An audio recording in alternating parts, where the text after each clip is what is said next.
বউ, এবার কি হবে বলো দেখি আমাদের? 3 দিন ধরে এক নাগাড়ে বৃষ্টি পড়েই যাচ্ছে। ওদিকে যে জমি রাস্তা সমস্ত কিছুই জলের তলায় ডুবে গেছে গো। সেই তো গো, খাল পাড়ের ওই কয়েক কাঠা জমি আমাদের ভরসা। সেই জমির ফসল যদি পচে যায় তাহলে খাবো কি বলো দেখি?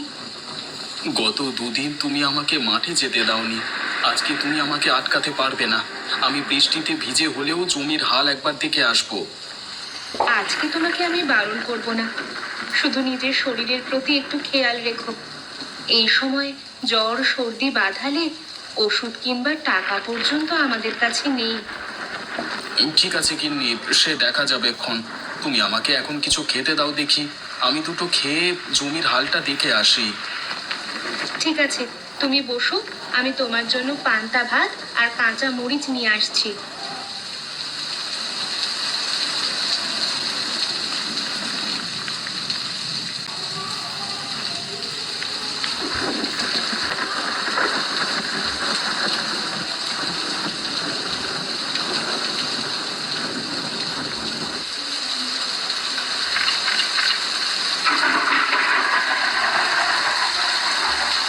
ঠিক আছে গিন্নি, তুমি বাড়িতে থাকো, আমি চট করে একবার মাঠ থেকে ঘুরে আসি। সাবধানে যেও, যা জল বেড়েছে তাতে সাপ খুব জলের উপর ঘুরে বেড়ানো আশ্চর্য কিছু নয়। বেশ বেশ, তুমি নিশ্চিন্তে থাকো।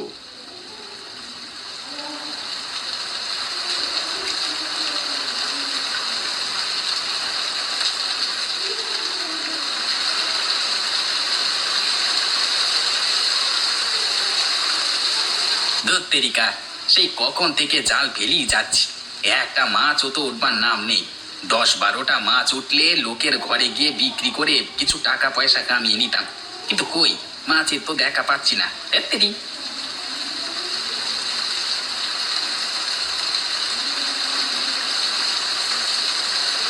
না, এ যে কোনটা মাঠ আর কোনটা পুকুর সেটা তো আমি ঠিক করে বুঝতে পারছি না। জলের যা স্রোত দিচ্ছে, তাতে তো একবার ভুল জায়গায় পা পড়লেই স্রোতে ভেসে চলে যাব। আরে ও গোপালদা, এই বন্যার সময় চললে কোথায় তুমি? স্রোতে ভেসে মারা পড়বে যে। হ্যাঁ গো হারান ভাই, ওই ভয় তো এগোতে পারছি না। এখন জমিটা একবার দেখতে যাব ভাবলাম, কিন্তু কোনটা জমি কোনটা নদী কিছুই তো বুঝতে পারছি না। জমি বলতে তোমার সেই খালপাড়ে জমিটা নাকি? হ্যাঁ গো, সেই জমিটাই বটে, কিন্তু এখন কি করব বলো দেখি। না না, মাথা খারাপ নাকি? এই সময় ওখানে যাওয়া মানে বিপদকে নিজের কাছে ডেকে আনা।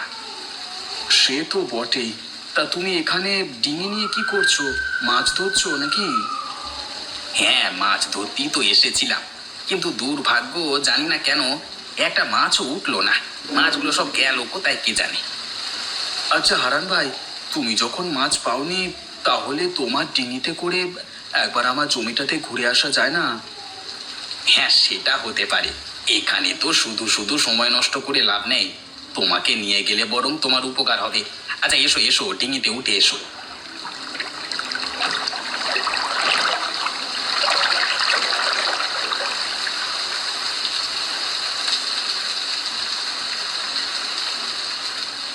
বাড়িতে কেউ আছো? বাবারা, মায়েরা, বাড়িতে কেউ আছো কি? একবার একবার দয়া করে বেরিয়ে আসো না। এ কি বুড়িমা, আপনি কে? আর এই বন্যার জল পেরিয়ে বৃষ্টিতে এরকম ভিজে আপনি এখানে কি করছেন? আপনি দাওয়ায় উঠে আসুন তাড়াতাড়ি।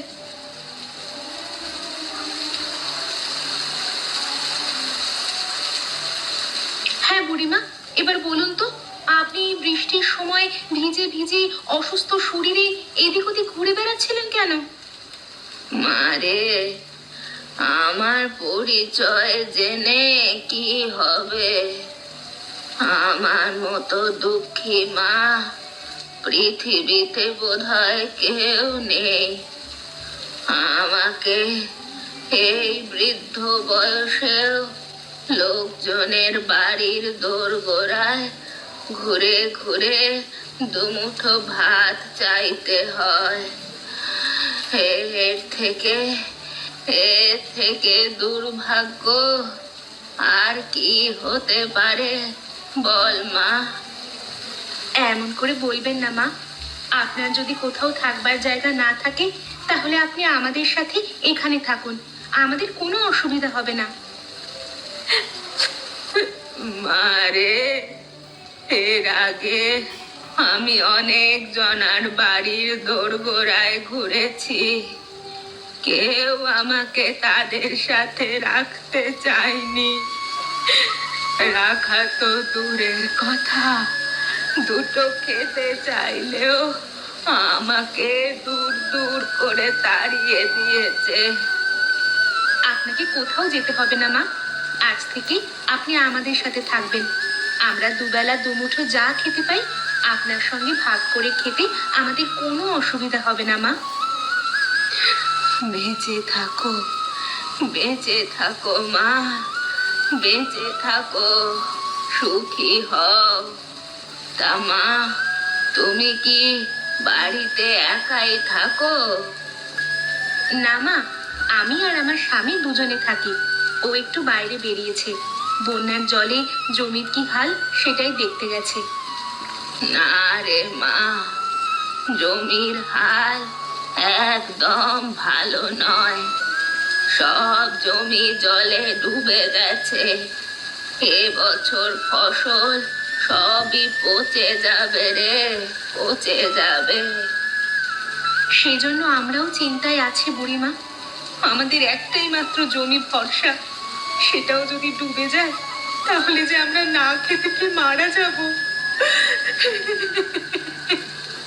চিন্তা করিস না মা, সব কিছু ঠিক হয়ে যাবে। তোদের খাওয়া পড়ার কোনো অভাব হবে না।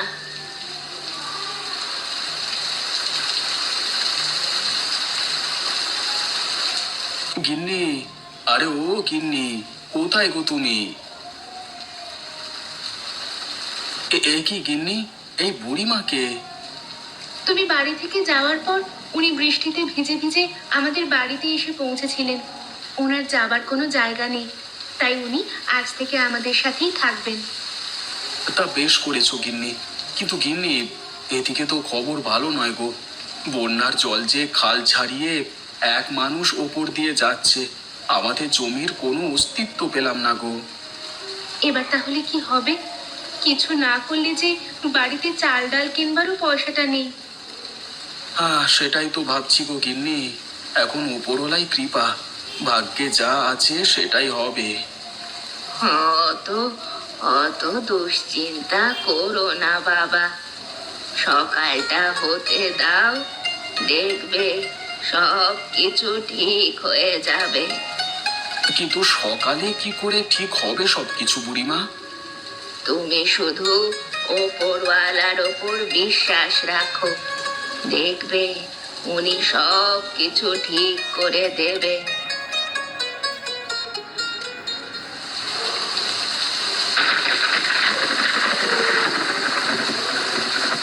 কই গো, কোথায় গেলে তুমি? একবার তাড়াতাড়ি বাইরে এসে দেখে যাও। কি যে আশ্চর্য কাণ্ড গো! আরে কি হলো গিন্নি, তুমি সকালবেলায় এরকম চিৎকার চেঁচামেচি করছো কেন? কি দেখে এত চেঁচাচ্ছ? ওগো, তুমি একবার সামনে উঠোনে তাকিয়ে দেখো না, দেখবে তুমিও চিৎকার করতে শুরু করে দেবে। কই দেখি। এ কি গো গিন্নি, এ যে তাজ্জব ব্যাপার, বানের জলে এত মাছ ভেসে এলো কোথা থেকে? ওগো, যেখান থেকেই আসুক, এ নিশ্চয়ই ওপরওয়ালা আমাদের জন্য পুরস্কার হিসেবে পাঠিয়েছেন। তুমি দাঁড়াও, আমি ঝুড়ি নিয়ে এসে মাছগুলোকে তুলে নিই।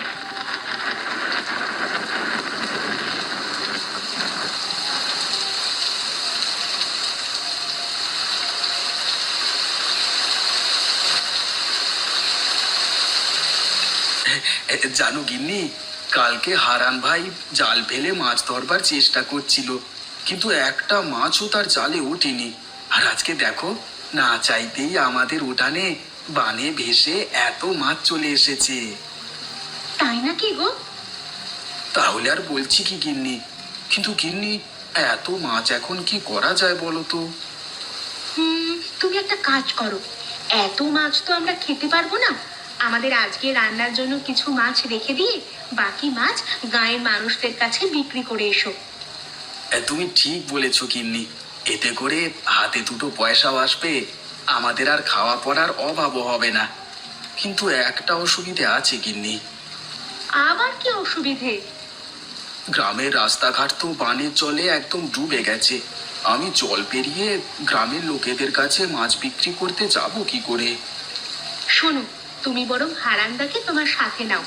হারান্দার ডিঙিতে করে তুমি মাছগুলো খুব সহজেই গ্রামের লোকেদের কাছে বিক্রি করতে পারবে। তারপর সেখান থেকে যা টাকা হবে তার কিছু অংশ তুমি হারান্দাকে দিয়ে দিও। একদম ঠিক বলেছো গিন্নি, এই জন্যই তোমাকে আমি এত ভালোবাসি। তুমি তাহলে বসো, কেমন রান্না বান্না করো, আমি হারান্দার সাথে মাছগুলো বিক্রি করে এসে একসঙ্গে বসে জমিয়ে মাছ দিয়ে ভাত খাবো। কিন্তু ঘরে একদমই চাল নেই যে, যা আছে আজকের দিনটাই চলবে। তুমি মনে করে একটু ভাতের চাল নিয়ে এসো না গো। আচ্ছা গিন্নি, তুমি চিন্তা করো না, আমি আসবার সময় ভাতের চাল নিয়ে আসবো। আমি এখন চললাম, হ্যাঁ।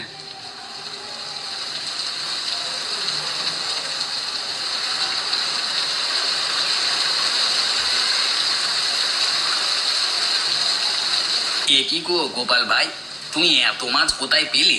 আমি তো সকাল থেকে আজ একটা মাছও পাইনি। আরে হারান্দা, বানের জলে ভেসে আমাদের উঠানে এসে জমা হয়েছিল মাছগুলো। বলো কি, এ যে তাজ্জব ব্যাপার। তা এত মাছ নিয়ে তুমি এখন করবেটা কি? এই মাছ এখন তুমি আর আমি মিলে গ্রামের বাকি মানুষদের ঘরে গিয়ে বিক্রি করব। তারপর যে টাকাটা আসবে সেটা আমরা দুজনে ভাগ করে নেব। এটা তুমি মন্দ কথা বলনি। আচ্ছা এসো এসো, আমার ডিঙিতে এসো, আমরা দুজনে মাছগুলো বেচে আসি।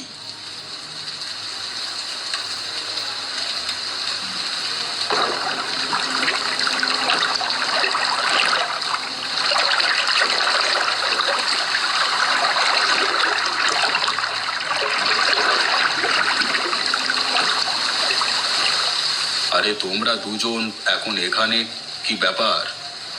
মোড়ল মশাই, মাছ লাগবে, আমরা মাছ বিক্রি করতে এসেছি। আরে হারাম তো দুদিন ধরে মাছ ধরে উঠতে পারে না, আর আজকে এত মাছ পেলে কোথায়? সে অনেক কথা মোড়ল মশাই, আপনি চান তো বাকি যে কটা মাছ আছে সব কটাই আপনাকে দিয়ে যাই, সব মিলিয়ে ওই 1000 টাকার মতো হবে। আচ্ছা বেশ, তাই দাও। এই নাও গোপাল, তোমার 1000 টাকা। আবার মাছ পেলে আমাকে কিন্তু অবশ্যই দিয়ে যেও, হ্যাঁ। আচ্ছা মোড়ল মশাই, অবশ্যই দিয়ে যাব।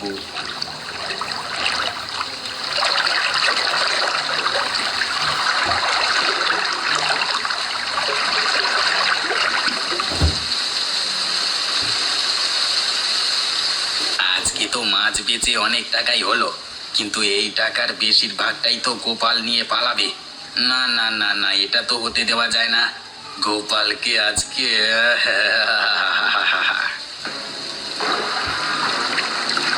এ কি হারান্দা, তুমি কি করছো আমার সাথে? আমাকে বাঁচাও, আমাকে এখান থেকে উদ্ধার করো, না হলে আমি বন্যার জলে ভেসে মারা যাব। হারান্দা, উদ্ধার করো। যদি বাঁচতে চাও তবে আজকের ব্যবসার পুরো টাকাটা আমার হাতে তুলে দাও। আমার আমার 1 টাকাও চাই না হারান্দা, এই নাও তোমার সব টাকা, তুমি শুধু আমাকে বাঁচাও এখান থেকে। তোমাকে আর বাঁচিয়ে কি হবে, তুমি বরং এখানেই মরো। আমি তোমার বাড়িতে যেয়ে কাঁদো কাঁদো মুখ করে বলবো, গোপালদা বন্যার জলে ভেসে গেছে। না হারান্দা, এমনটা করো না, আমার পরিবার না খেতে পেয়ে মারা যাবে। সে সব আমার দেখে কি হবে, তুমি বরং এখানে হাবুডুবু খাও। হ্যাঁ, আমি চলি।